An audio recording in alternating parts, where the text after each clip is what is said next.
Hi నమస్తే, నేను మీ Nandini. Welcome back to Nandini Ramesh world. ఈరోజు మన కిచెన్లో చాలా హెల్తీగా షుగర్ బెల్లం లేకుండా super tasty makhana dry fruit laddu ఎలా ప్రిపేర్ చేసుకోవాలో చూద్దాం. వెయిట్ లాస్ అవ్వాలనుకునే వాళ్ళకి ఇది పర్ఫెక్ట్ స్నాక్. ఫస్ట్ స్టవ్ వెలిగించి ప్యాన్ పెట్టుకొని 1 కప్పు మకానా ఫ్రై చేసుకోవాలి. ఇవి మనం లో ఫ్లేమ్లో పెట్టుకొని క్రిస్పీగా అయ్యేంత వరకు ఇలా ఫ్రై చేసుకుంటూ ఉండాలి. మకానా వెయిట్ లాస్కి సూపర్ ఫుడ్.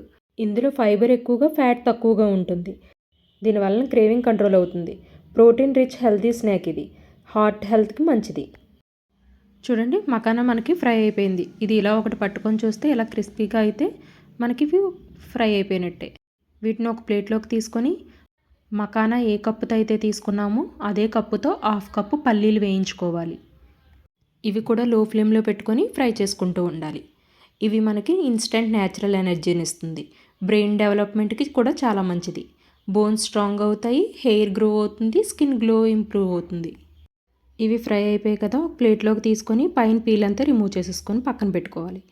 ఇప్పుడు మిక్సీ జార్లో మకానా వేసుకొని ఇది మెత్తగా గ్రైండ్ చేసుకోవాలి.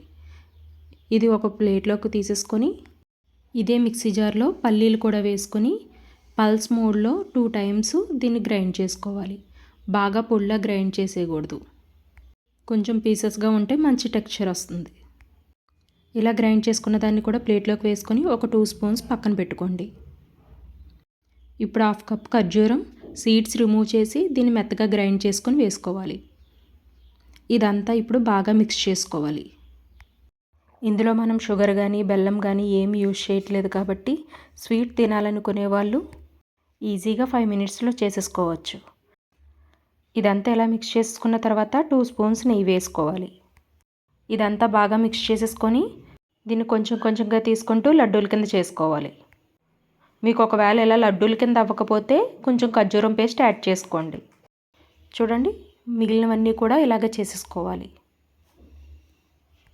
మనం 2 స్పూన్స్ పల్లీ పొడి పక్కన పెట్టుకున్నాం కదా, ఇందులో ఒక 2 స్పూన్స్ పిస్తా పొడి కూడా వేసుకొని ఇదంతా బాగా మిక్స్ చేసుకోవాలి.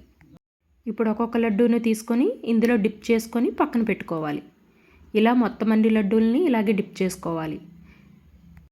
ఈ టేస్టీ రెసిపీని మీరు కూడా ట్రై చేసి ఎలా వచ్చిందనేది కామెంట్ చేయండి.